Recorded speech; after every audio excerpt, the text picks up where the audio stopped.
I am Sarayu. I'm the founder of Aapti Institute, and we are a public research institution that looks at the intersection of technology and society.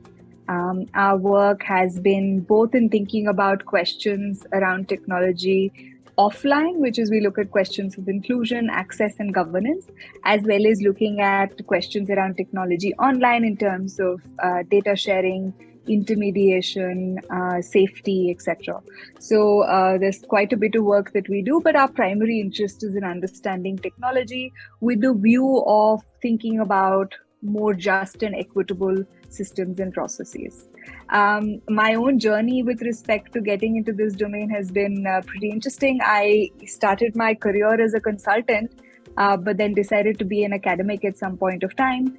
And it was during fieldwork, and I did my fieldwork during the 2014 parliamentary elections here in India. And it was impossible. I was in the field for a year and a half then, and it was impossible to look away from the impact technology was having in every dimension of people's lives, whether it was political, whether it was work, whether it was engagement with the state. So it was a very interesting time, but also quite the impetus for setting up an organization. Yes, I think that that's a very apt question, particularly looking at the intersection of AI with every aspect of human life. At Aapti, what we do is we look at sort of different dimensions of an individual's life, work, engagement with the state, and then engagement with the private economy, the market in a certain way. I mean, it's not a novel framework, but it gives us a way to think about how technology, including AI, is intersecting with people's lives. I think work, there's quite a bit of evidence. The conversations around AI are twofold with respect to work. One is particularly around matching algorithms that enable you to find work. And AI has a significant application in sort of trying to match your skills to the need, or matching your availability to the need. So there are sort of different models of working in the context of AI there.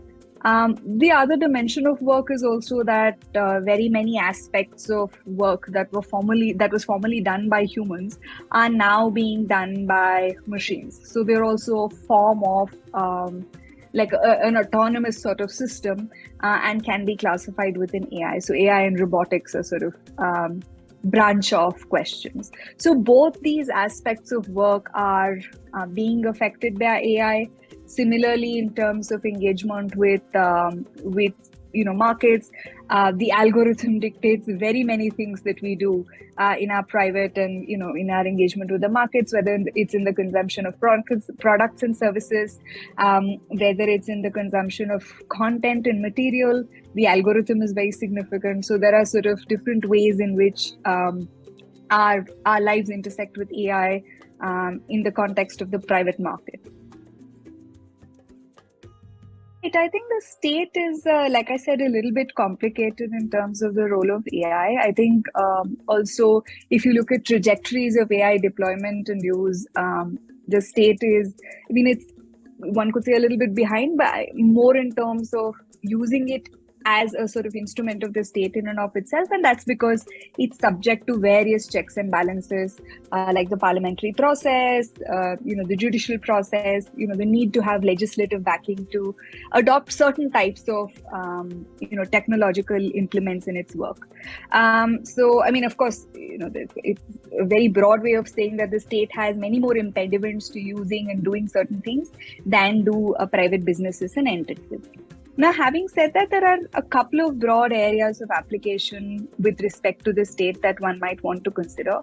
One, of course, is in the better deployment of welfare programs, and this is not completely unproblematic. So I think we have to be a bit careful here about what consequences and harms it brings, but particularly with respect to these notions of leakages or inefficient targeting. Digitally mediated or AI types of solutions might have some applications.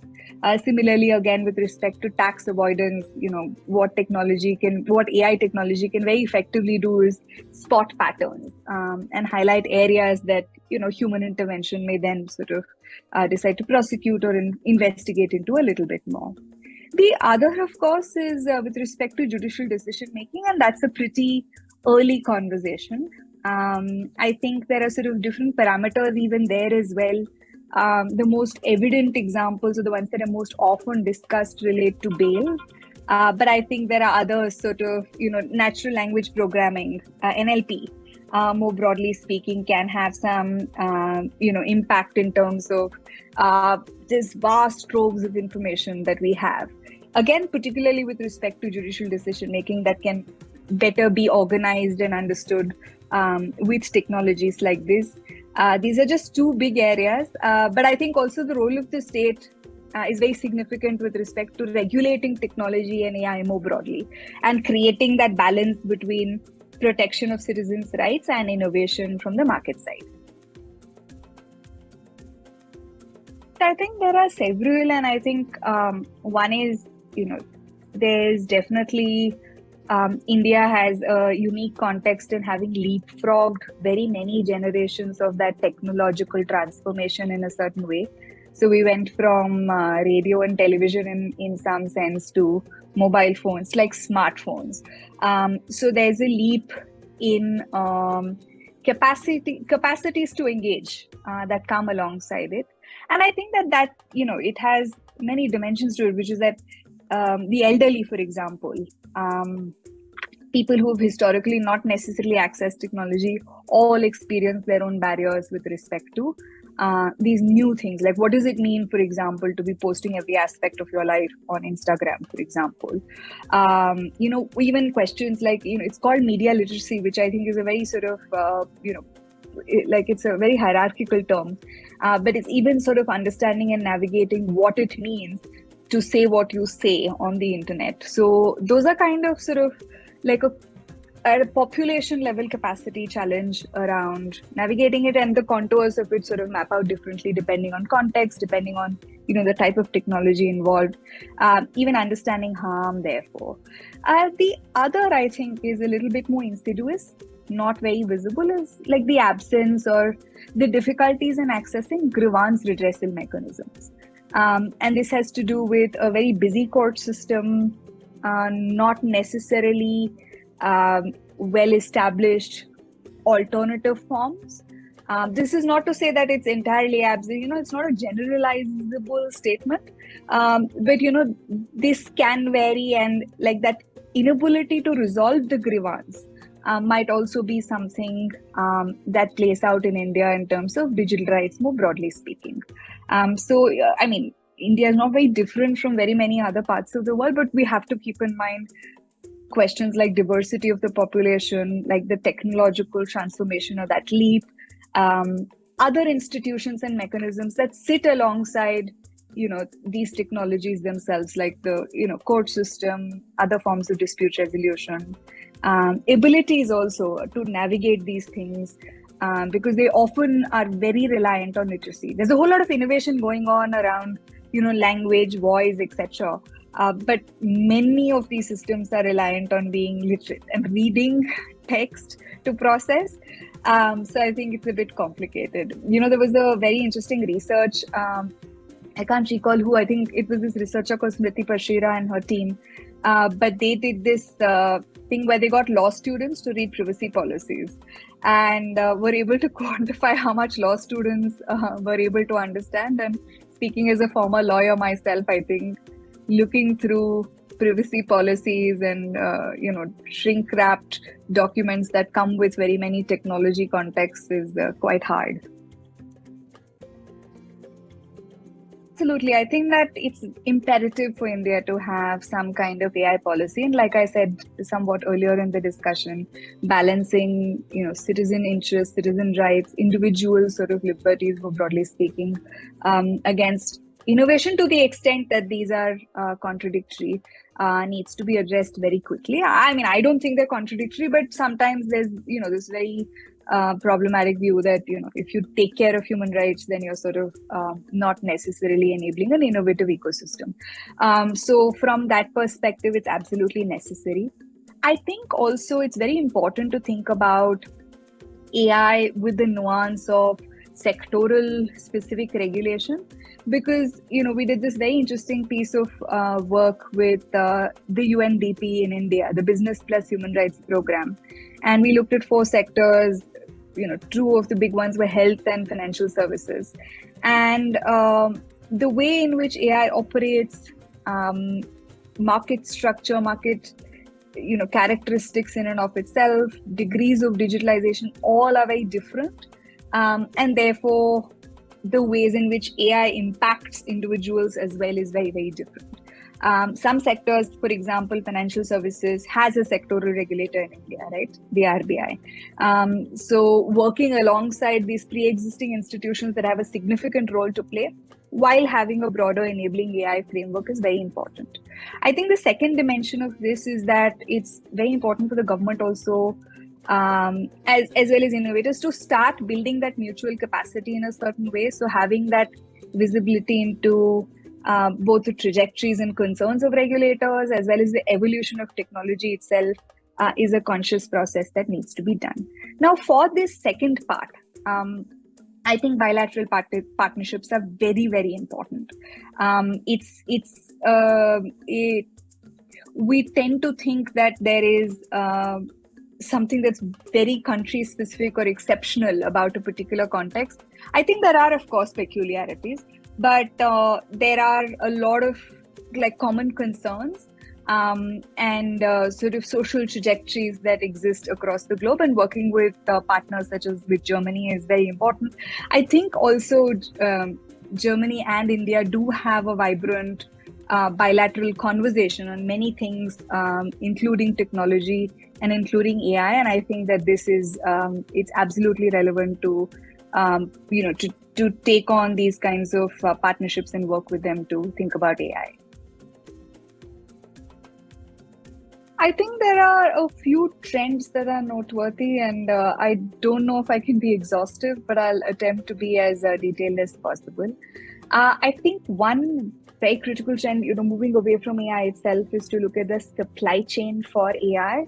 A big debate with respect to AI is the role of automation, job loss, etc. But at the same time, AI is also responsible or enables the creation of some employment.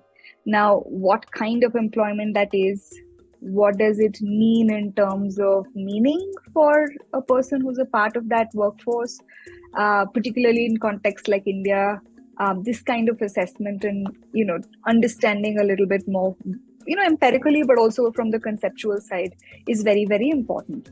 There's this whole domain which is often very invisible. There's a wonderful article in this magazine called 52.in around data labeling and annotation. We'd also, as Aapti, done some research about it, but this critical element is a very important component of the supply chain for AI data. And yet at the same time, it's something that's not visible at all. So thinking about AI not just as the technology and its interface with the consumer or its obvious interface with the worker, but what does it mean for this notion of work?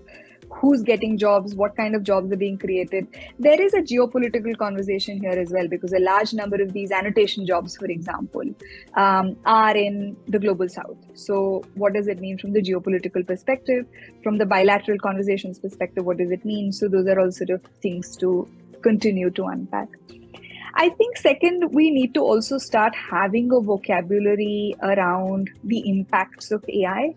I think the tendency has been to frame it from ethics, which relates to the production process of AI, and the impacts, ethics that relates to the impact part of the AI. So there's the FATE model, fairness, accountability, transparency, explainability, etc.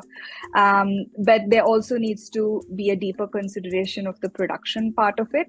I also think the language around impact needs a little bit of a wider understanding, going beyond principles of faith into broader human rights work, looking at constitutional and legal frameworks, many of which pre-exist. So it's not like these are novel notions that people are talking about. So having empirical understanding, etc., is something to understand. I mean, I think these are the two big thematic areas, and I don't know if these are trends as much as these are sort of areas that from the regulatory side, um, from the human interest side, we need to start paying significant attention to. I think also the balance between, regulatory enablement and regulatory control. That is again something for context like liberal democratic context such as India and Germany in a certain way that needs to be understood a little bit more. I don't know if if it's a trend, but yeah, these I think things we need to start talking about a lot more.